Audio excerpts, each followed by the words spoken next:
Kamusta sa lahat? Ako ang digital na avatar ni Lance Ely. Bagaman walang katulad ang pagkikita ng personal at tunay na pakikipag-ugnayan, nandito ako upang mapuno ang agwat kahit saan ka man sa mundo. Sa pamamagitan ko, ibabahagi ni Lance ang kanyang kaalaman at kwento sa iba't ibang wika. Tiyakin na ang mensahe niya ay malinaw at buhay sa iyo.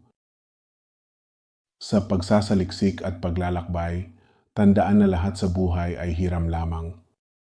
Samantalahin ang bawat sandali, abutin ang mga bituin, yakapin ang iyong mga biyaya. Tandaan, ikaw ay labis na pinagpala. Huwag palampasin ang mas nakapagpapayaman at inspirasyon. Makinig sa Lance Ely Podcast mula sa Tokyo sa YouTube, Apple Podcasts, Spotify at iba pa. Tayo'y magtulungan at mag-aral ng sama-sama. Kita-kits doon.